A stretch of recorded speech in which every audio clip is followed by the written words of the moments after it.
بسم الله والصلاة والسلام على رسول الله. أنا أم إسلام معاكم من مطبخ أم سمسم. النهاردة جاية لكم بقى هنعمل اللفت اللي هو بقى هيرقد لرمضان إن شاء الله، وممكن يرقد كمان للسنة الجاية زي اليومين دول كده. يعني ممكن تعمليه النهاردة ما تفتحيش عليه إلا بعد سنة، وهيبقى جميل ومقرمش لحد آخر واحدة.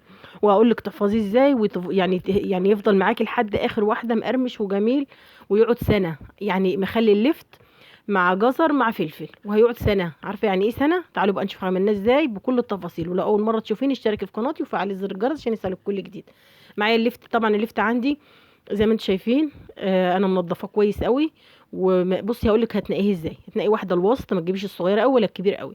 هاتي الوسط وتكون تقيله كده، لو خفيفه بايدك اعرفي انها شيخه وقلبها فاضي. ما تجيبيهاش، ما تجيبيش الكبيره قوي زي ما بقول لك اهو في الفيديو. بقول لك هاتي الوسط وتكون تقيله زي ما انت شايفه كده محمله.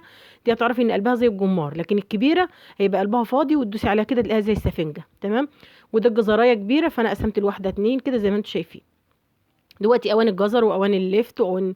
بصي يعني تخليل بقى الحاجات دي، وكمان الجماعه بتوع المخللات بيعملوه بالطريقه اللي انا هقول لك عليها دي. تمام. تعالي بقى نشوف هنعمله ازاي ويرقد معانا سنه كامله. واستحاله هيبوظ منك، ومش ممكن هتشتري مخلل بعد النهارده. انا هعمل كميه قليله على حسب الكميه اللي موجوده عندي. انت بقى لو عندك حسب الكميه انا هقول لك على مقدار لتر الميه. هنا لتر الميه هنا هياخد معايا 5 معالق من الملح. تمام. لتر الميه. وحابه اقول لك حاجه، الميه دي يا اما مغليه وبارده، يا اما هتجيبيها من الفلتر. تمام. واضح معايا كده؟ يعني تجيبي الميه لو ما عندكيش فلتر اغلي الميه وسيبيها تبرد خالص خالص. مش عايزه احط ميه سخنه، انا عايزاها بارده عاديه خالص بدرجه حراره المكان. تمام. فطبعا هنا دول لترين من الميه من الفلتر انا جايباهم، وهحط عليهم 10 معالق من الملح.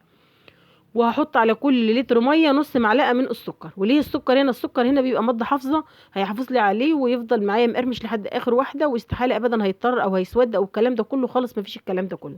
وحابه اقول لك حاجه كمان، اوعي تحطي خل، لان الخل هيسرع في سواه، هيخليه يستوي بسرعه. الخل ده انت هتحطيه لو انت عايزه تاكلي على طول، اما لو انت هتسيبيه يعني لرمضان البرطمان ده ان شاء الله كان لنا عمر في رمضان. هفتح عليه معاكم واوريكم هو كان عامل ازاي، وهفكركم بالفيديو ده. تمام. انا عصرت ليمونه على اللترين. وهحط طبعا 3 فصوص من الثوم. وهقول لك دلوقتي تعالي هنعمل ايه مع بعض. اللهم صل وسلم وبارك على سيدنا محمد وعلى اله وصحبه وسلم تسليما كثيرا.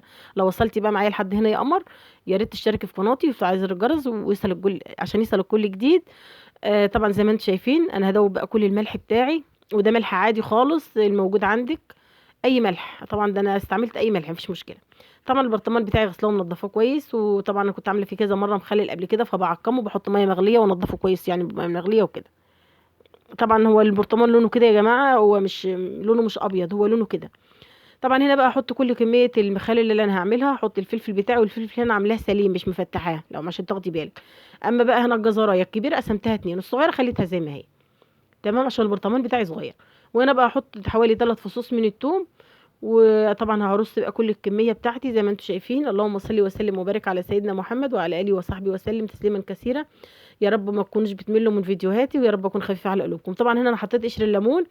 بيخلي ريحه المخلل حلو يعني. وهنا طبعا عماله احشر كده واعمل كده. يعني الجزريه دي لقيت ملهاش مكان، مش مشكله بقى حشتها. طبعا هنا هرجع بقى ان انا هحط بقى الميه لحد ما اخلي الميه تكفي توصل لحد فوق خالص. يعني هحط كل كميه الميه لحد ما البرطمان بتاعي يتملي. لو الميه ما كفتش هتزودي برضه، تحطي لتر ميه وعليه 5 معالق من الملح. ونص معلقه من السكر. تمام. لكل اللي انت هتحفظيه وهيقعد سنه معاكي، مش اللي انت هتعمليه على طول.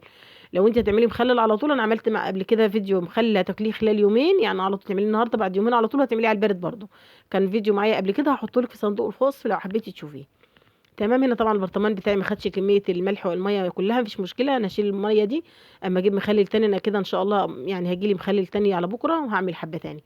تمام. بس انا حبيت اعمل معاكم الحبه الموجوده هنا. هقفل طبعا البرطمان بتاعي، وحاولي ان انت تقفليه قوي، انا مش عايزه اي هوا يجيله. حطيت كيسه عشان احفظه جامد واتاكد ان هو اتقفل معايا كويس قوي. وده المخلل بتاعي طبعا.